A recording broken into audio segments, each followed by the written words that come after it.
Okay, well, it looks like it's 2 o'clock Eastern Time, so we'll go ahead and get started. My name is John Mann, and I am a faculty fellow at the North Central Regional Center for Rural Development, and I will host today's webinar. I want to welcome everybody, and thank you for participating. Our topic today is using community-supported enterprises to address shrinking markets in rural areas. Before we start the presentation, I want to point out just a few items. First, we are recording this presentation, so if you would like access to the recording, it hopefully will be posted on the NCRCRD webinar page in the next few days. So I copied the URL down in the chat box, so you can get access to that there. It'll also include a copy of the slides. Second, our presenters' emails are also in the chat box below, so on the chance that you want to reach out to them directly, please feel free to do so. And finally, as your questions come up, so as I've put the URLs in the chat box below, also put your questions in the chat box below, and we'll get to those at the conclusion of the presentation. So with that, our presenters today are Dr. Norman Walzer. He has previously directed the Illinois Institute for Rural Affairs and has since moved to the Center for Governmental Studies at Northern Illinois University. And Dr. Dave Ivan is the Community Food and Environment Institute Director here at Michigan State University. So with that, Dave, I will hand the microphone over to you. Thanks, John. Good afternoon, everyone, and thank you for joining us here today. What we'd like to do is kind of really spend some time, about a half hour, sharing with you some of our experiences, Norm and I's experiences in terms of working with community-supported enterprises. Rosa, I'm trying to advance the slide, but for some reason it's not advancing. There we go. I was just stuck there for a little bit. Let me go right here. Thank you. So really, to give you kind of an outline in terms of where we're headed, we'll spend a little bit talking about the why. You know, what's happening in rural areas? Why is community-supported enterprises important? Looking at some of the demographics. Then we're going to kind of transition into how. How do you go about exploring this type of approach to add vitality to your communities, engaging local residents to identify perhaps business models that make sense for that community. And then lastly, we're going to look at the who. You know, who is doing this across the country? What are some lessons that we can learn from them based on their approaches? And really, Norm has spent the bulk of his time really unpacking this topic in terms of looking at some of these best practice examples across the country.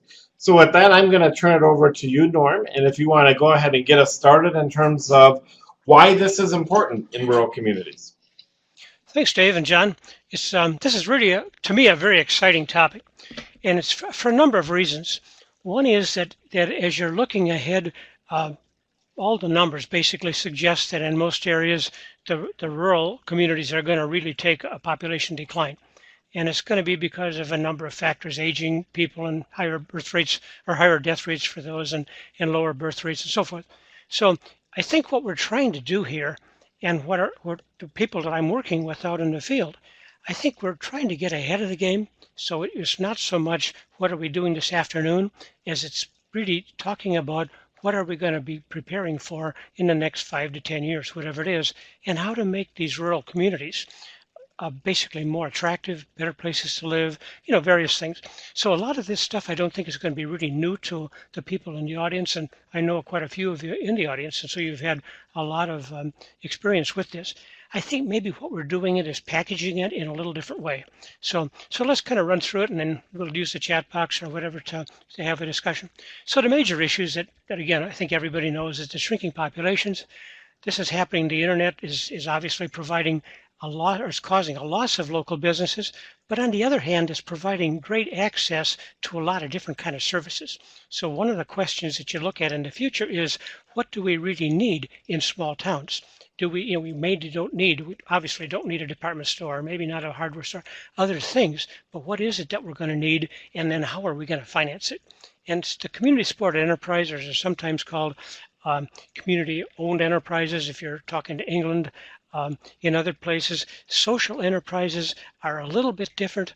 Social enterprises basically are places, as we're looking at them, are situations where you have continued donations by groups. Maybe it's the Habitat for Humanity that operates a store that sells reclaimed building materials or something like that. This is really not what we're talking about here. We're really talking about organizing a business, a venture that involves pooled local funds. So a group of people pool their funds, they own this or operate this business, and then they hire a manager or somebody to manage it. But the intent is to keep this thing business sustainable so that it does make a profit. It needs to keep it going. It isn't that every year we're asking more people to donate or make contributions to it. Now, it can still be a cooperative arrangement. So in that respect, you can have members who are paying dues and participate in it. And quite a few of the CSEs that we looked at, in fact, are cooperatives, and very much so in England. So it's the idea, it's a little confusing in terms of the term, but the bottom line is, how do we somehow provide local access to what we need in the community? 2, how do we keep it on a sustainable basis as long as we can? And 3, how do we somehow build social capital? So those are kind of the elements. So if you run down through this slide, what's happening now is a lot of our residents are working outside the community, so they're not spending as much time locally. A lot of small businesses don't have access to private capital, these kinds of things. The elderly, and particularly this is being recognized in England, that there's a great deal of loneliness among elderly residents. They feel isolated, and part of the movement by foundations in England towards supporting these kinds of efforts has really been addressed to try to make it a better quality of life, a higher or better place to live. And as you get a declining downtown, particularly downtown, the Main Street or whatever, there tends to be a perception of a negative impact. There's no future here. These kinds of activities, and doing the CSE type of approach can somehow help that. And something that's come up more recently in my travels in Scotland were the recognition that we've heard for a long time about young people that are saying there's nothing to do in our community. And this has been, forever. I probably said it when I was small. I was raised on a farm. But basically, what is being done with CSEs in some cases is they're providing services for the young people so that they can have a place to congregate, get together, make it a more exciting activity. It's supervised in a lot of cases, but it's productive time spent away from home. And that seems to be one of the goals going on there. And so I think that's something to recognize. So the question is then, can we address these with collective efforts? So you look at the population changes. These are kind of sad, but in fact they're realistic. This is for the counties in the north central region. I only put this up here to kind of make the point that we're looking ahead now, and we're looking even at 2028. We're talking about an awful lot of people up at the silent generation, upper baby boom, and you look at those numbers. So the kind of impact on small towns is going to be pretty significant, and it's doesn't mean they all have to die, but basically, and maybe some of them should, but basically, it's something that I think we have to recognize, not necessarily just this afternoon, but looking out 10 years. So basically, community-supported businesses, and I like to use the term community-supported businesses. England uses community-owned enterprises. It's all basically the same type of model. But essentially, you're retaining a local activity, you're motivated by a social purpose, you want access to provide access to services, but you also want an opportunity for people, in the case of elderly people, to donate time, to actually invest their time by stocking shelves or participating, and we'll talk more as we get into some of these, but essentially it's really a social activity combined with a business enterprise that provides access to essential services. They use a lot of different forms, LLCs, nonprofits, cooperatives. They each have different requirements, obviously, but they're suitable. The community leaders are coordinating the investments. As I mentioned earlier, they buy a site, hire a manager. The people that we've run into in doing the interviews and things, they're not expecting a financial return, but they may consider their real return as being access to groceries or whatever it turns out to be. But this is now moving beyond grocery stores, restaurants, and bookstores. it's really getting into social services. And so I'd like to spend a little time at the end talking about that. Now, the community-supported enterprises or community-supported businesses, what did we do? Did I lose a slide? There we go. There we go. Sorry. So essentially, the benefits to all of this really are that you're providing the access to the services, but there are other opportunities. And I think those are the ones that are growing important. For instance, the retired people, as we just mentioned, in elderly, they're remaining active. They can network, build ties, space for youth to gather, the social capital goes up. What is happening also, and you'll see in some examples, are that these operations are in fact hosting community events, like they will have a monthly dinner, or they'll have an extra activity, an extra building or something where they have, say, wedding receptions or other things where they're really involved in building the community. And they're trying to get the residents to, quotes, invest. And I think that one of the things that sometimes gets overlooked, when you look at the elderly population, those of us born after the Second World War really we had an opportunity, at least, and not everybody did, but we had an opportunity to accumulate some wealth. And in fact, you now have a situation where there are some fairly wealthy people in the smaller communities. They've lived there all their life. They're very dedicated to the community. They want to keep it going. But frankly, they aren't necessarily invited to invest in something other than maybe, a park or something like that. But they aren't necessarily investing in something that's going to perpetuate the community. And I think this has really been an attractive feature of CSEs, and I've seen it being used now in the places that we've looked at. And this is really about giving small communities a new perspective. So one example, and I've used this before, so if you've seen this before, I'll go quickly. But Shrewsbury Co-op, Pierce's store, this is essentially in Vermont. It's a very rural area. I think it took me 2 hours to get to just this place. And frankly, I didn't see a whole lot on the way. So, I mean, it's pretty remote. It's a town in the sense of Vermont. It's not necessarily a conglomeration of businesses and stuff as much. It's just more like a Midwestern township, but having a store in the center of this rural area. So elderly owner closed the store in 1993. The family was fortunate enough, and I think this is a lesson that we want to learn. The family was fortunate enough to provide a bequest. So when I talked about the wealthier or people with resources who are older, going to them with some sort of a request to set up a fund that would in fact finance something like a CSE in the future. This has worked very well. The Vermont Preservation Trust held an RFP. One group responded after the store closed. Members contributed, you can see, so much money. They got a state grant. The Small Business Development Center said it takes 325 people and 3 miles. They have to spend $15 a week. They said, I think we can do that. So that they created this co-op, started the operation. There's no dividends coming back to the people, but they get a 2% discount on purchases. But anybody, tourists and everybody else, can buy in a store. So the store is really like the only thing kind of around. And in this store, it's really very neat. And there's a couple of pictures there on the side. A picture up in the left corner is the building. There's another building off on the off to the back where they're having like wedding receptions and meetings and those kind of things, and they'll cater services to that area. They sell crafts, they sell produce, they sell basic items. Probably not the place that you'd spend or do your weekly shopping necessarily or monthly shopping, but it essentially is a place that has just a variety of different things that kind of keeps you going. And equally important, there's space in here where you can visit, you can meet, you can have, lunch, those kinds of things. And that's kind of important. They have a community event, they have a dinner. I'm not sure if it's monthly yet or not. I'll get some of them confused. But essentially, that's important. And what's critical here is that the volunteers operate the store with, I think there was a half-time paid staff when I was there a year or so ago. And what this does is you may have a grocery store, as in the case of Pierce's, that actually couldn't make it by just private ownership. But if you have people donating their money to start the operation, if you have mostly volunteer help, then essentially you can operate at a very low profit margin. So rather than just reopening a former grocery store that maybe wasn't really viable, what they have done is made it more of a general store, which are popular in Vermont. And I think, frankly, we'll talk later, I think it's really a model that we ought to consider in the Midwest.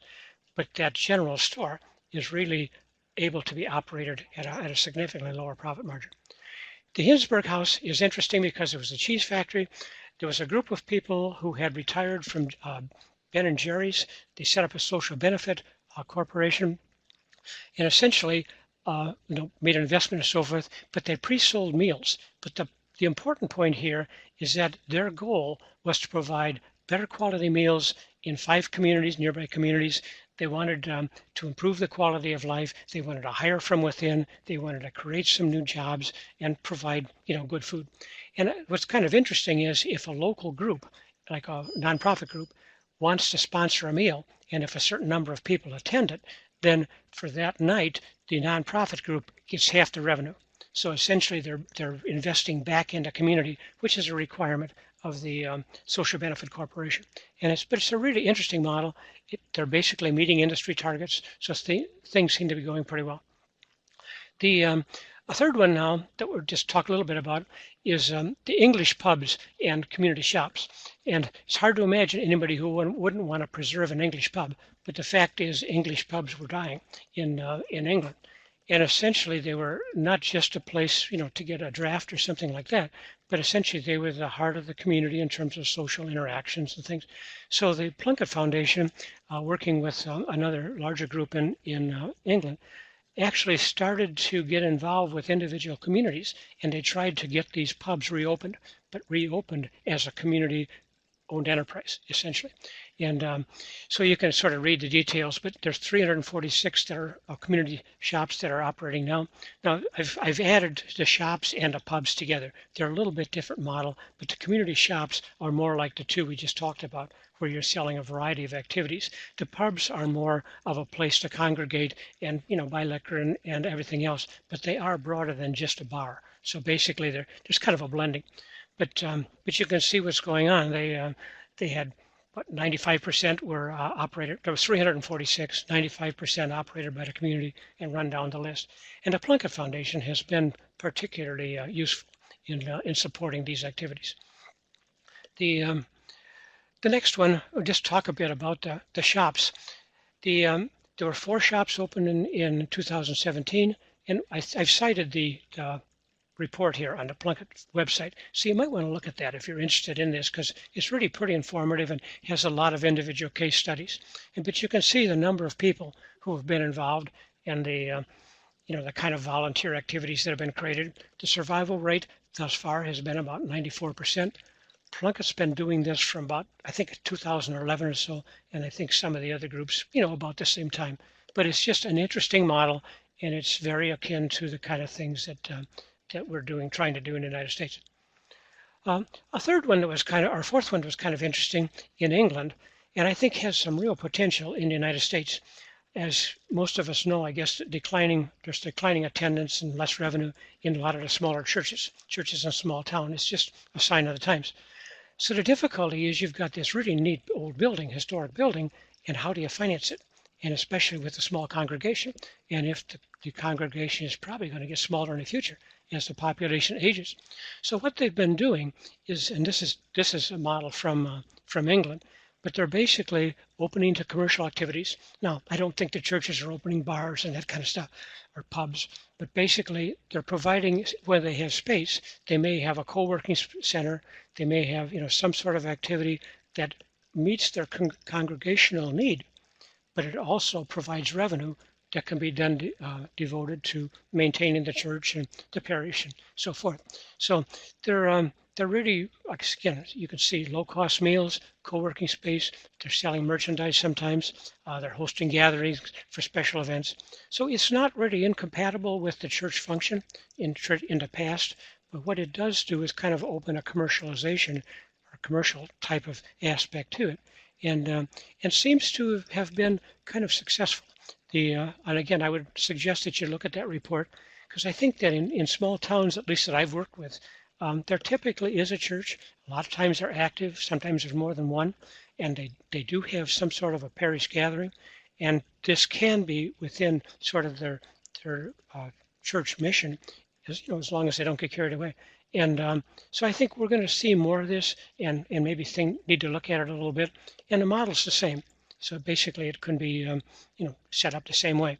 Now, in this in our environment as well, I think we can move more closely into social services. For example, could we provide health care?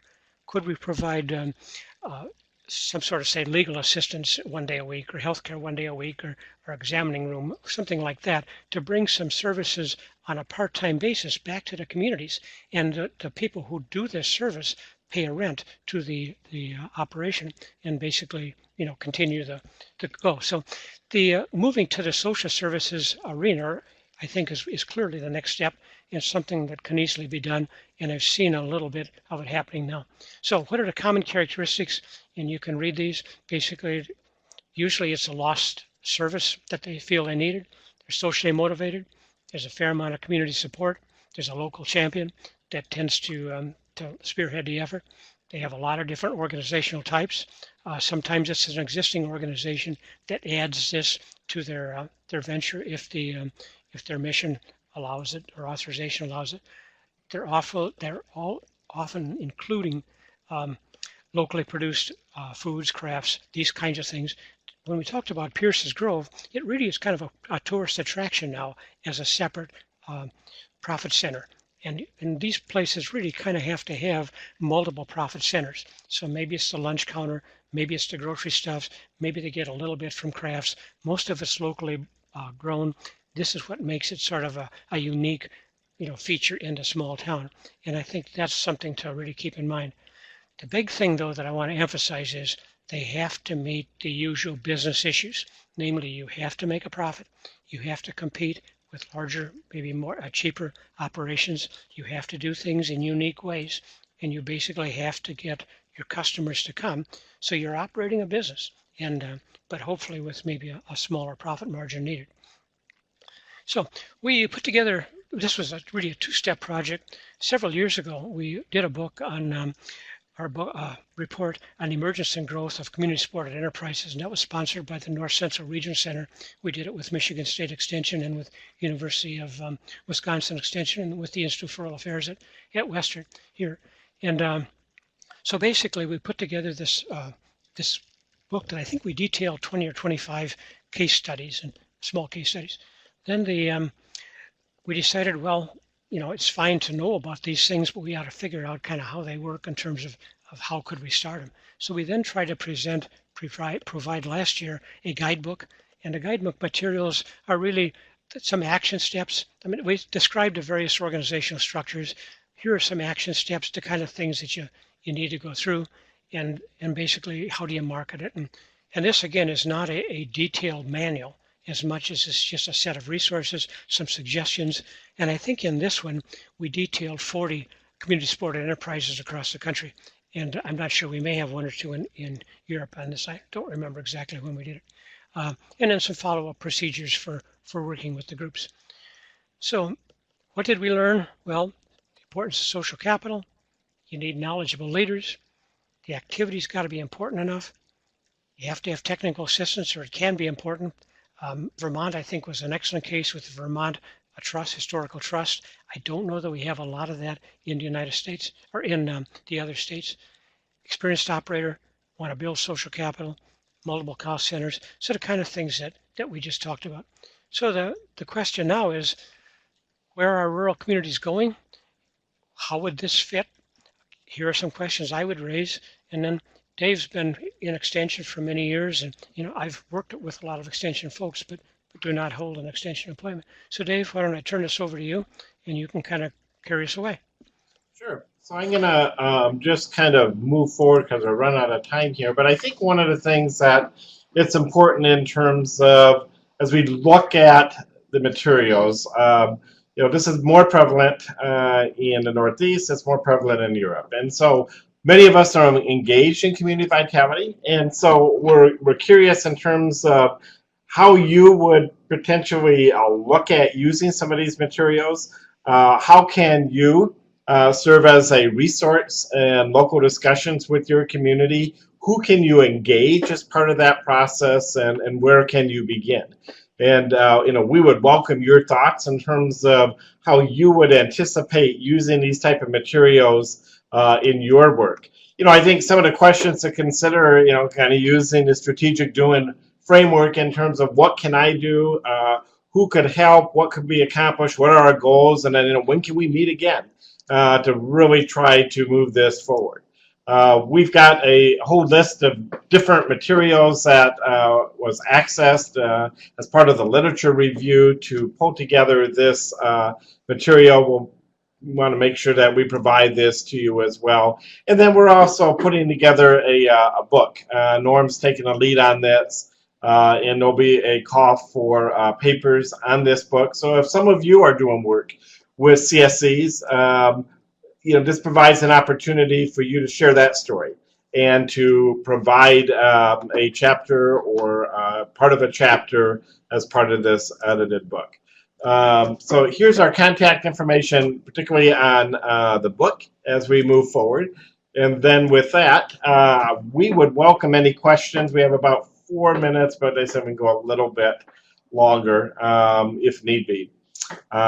Please type your questions in a chat, or at the same time, there may not be a question. Perhaps it's an example of where you've been involved in helping to organize, or a story you know about in your area, programming area relative to a CSE. So John, I'll turn it over to you to kind of moderate this piece.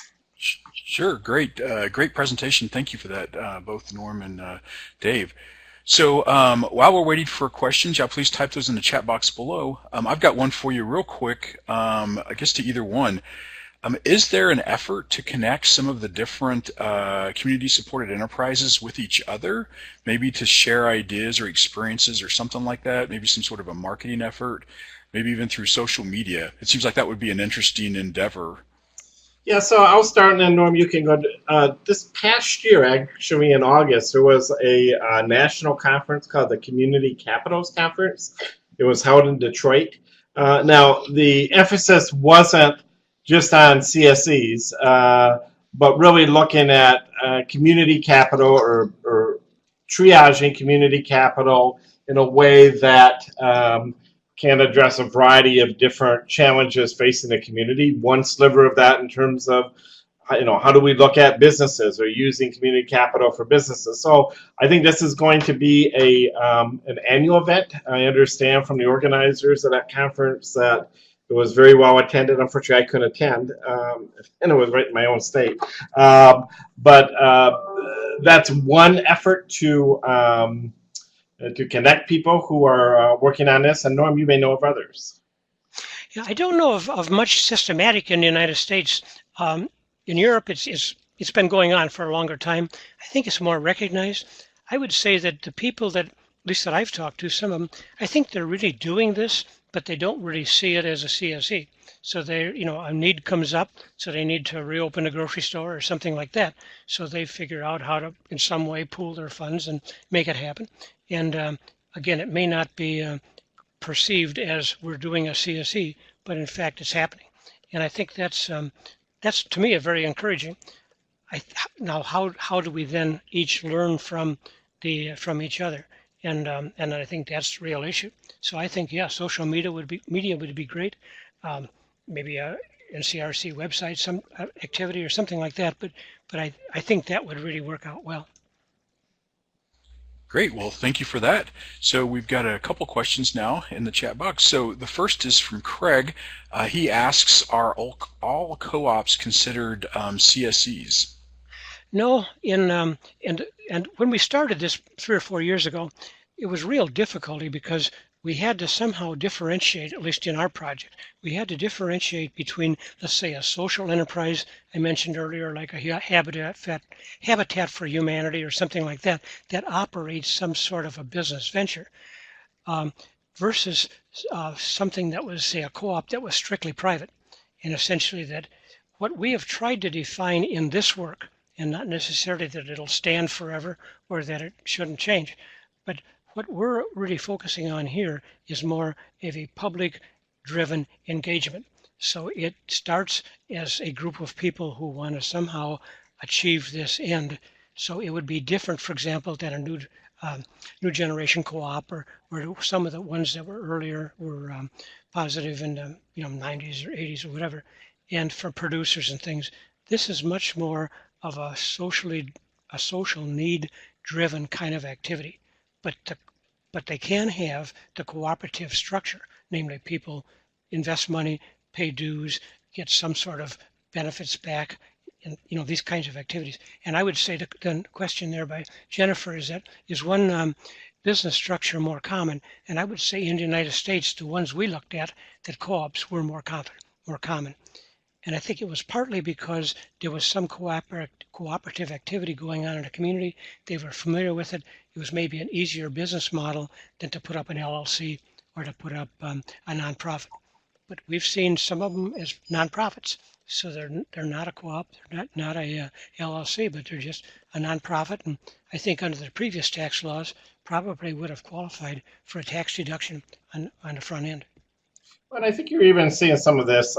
Breweries are popping up all over the place, right? And some microbrews to raise some capital have like a mug club, right? So in its simplest form, people are providing some funds to the capital pool to establish this new enterprise. Now, they may not have a ownership share per se, but what they do get back in return is they're going to get a discount on their beverages. They have a mug hanging on a wall. In some cases, that signifies their participation. They feel part of the enterprise. So there's different flavors, so to speak, of these type of establishments, and I think businesses are getting more creative. And as Norm said, what we're seeing in many communities is that they're even more purposeful. So it's not just an entrepreneur trying to do this per se, but what does a community need, right? And so that's where the space that we play from a community vitality perspective. Yeah, just to add to what Dave said, and he's 100% correct. We did not go into, or did not in our reports go into like the brewery case unless we could find a social purpose. And so the idea of some of the breweries are sort of advertising themselves as a community-oriented kind of establishment, which is wonderful. But we were always looking for what was there in terms of the local need that drove the operation. So this may change in the future, and there may be even more examples. And the Jennifer asked a question of anybody using the B Corporation. The one that we talked about, the Hinsberg case, is the equivalent to like a B Corporation in Illinois, but it's a social benefit type of activity. And I think you're going to see relatively more of that. And the difference be, or the added feature would be that they have to file reports. They have to show that they in fact did something to benefit the community, blah, blah, blah, blah, blah. So yeah, that's good. Thank you for that. So it looks like we've got a question from Kate also. Do you know of any federal grant opportunities for non-profits to provide technical organizing assistance to communities interested in starting a CSE? I don't offhand. It seems to me though that and we're talking with a couple of groups and have the last year or two, but I think if you took the situation where you have a CSE type of operation, that's how it's funded. And then it's going to create X number of jobs. And you saw from the slides in England that some of them will create 4 or 5 jobs in a small community. That may very well qualify then for some sort of a USDA or EDA or similar kind of a group based on the fact that they're creating jobs. Because this thing really has to operate like a business. And it needs to be considered sort of as a business venture along with a social purpose. So I'll just add, Kate, to Norm's comments, and that I too am not aware of any federal grants, but what a wonderful place for us, for those of you who are either working for nonprofits or are work for extension, many of you do on this call, or universities. That's a wonderful space for us to provide that technical expertise to kind of get some additional information, use the guidebook, that's a resource, and to kind of work shoulder to shoulder, hand in hand with these communities to look at what's possible. Sean just in Nebraska just Hi, Sean. It's been a long time. He basically just mentioned that in Nebraska there's now, I think, it's 5 benefit corporations being used. Apparently this one was a brewing company, so I'm not sure whether it was a CSE or not, but basically there are some examples then out there, and you might want to contact him. Okay, thank you for that. So one other question, real quick, before we, if we don't have any other questions, and that is, so the examples were really helpful for me in thinking about how to make this work. But I also am kind of an out-of-the-box thinker, and so I wonder if Norm, if you've got any examples of just really kind of out-of-the-box ideas in terms of the CSE on what might work. So I saw the grocery store, for example. That seems like a kind of a straightforward idea, or churches, things like that. But are there some kind of out-of-the-box ideas that people may have not have considered that work? Well, yeah, I don't have good complete examples, but there's some interesting things now, as I kind of mentioned earlier. So you have a small community. Why couldn't a group of people pool their money, buy a building, and make it multi-purpose, and then make an arrangement so that on, say, Monday and Wednesday it's a doctor's examining room, and maybe on Tuesday it's legal services, and maybe on Wednesday it's some sort of, I don't know, whatever else, is missing in a small town, and operate it that way. And I think from my perspective, that's kind of where we need to be thinking about if we're going to retain some of the older people into smaller communities. And so they may already have a grocery store, but in fact, they may not have a doctor, access to a doctor, or, other kind of activities. And also, if in the older communities, there was a lot of, as we mentioned in England, a lot of concern about the loneliness factor and, quality of life and these kinds of things. So entertainment kind of facilities may very well be something that could be in this multi-purpose building one day a week. I know that there's an example in Illinois where they've basically taken a store and are turning it into office space. So they're operating it, there to make things happen so that they have people in the community can have an office out of their home and stay in the community. So it has kind of a social purpose, but it has a viable commercial function. So those would be a couple of things. Very interesting. Thank you for that. Well, it looks like we don't have any other questions at this point. So in wrapping up, Norm or Dave, any parting thoughts? Anything you'd like to leave with the audience?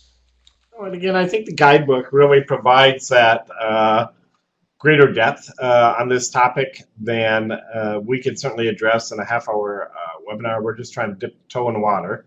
And so I would encourage you to access the guidebook, which is available online. And I'm trying to think if we have the link there. If not, we can get it to you folks. But no, I don't have anything else. Lauren?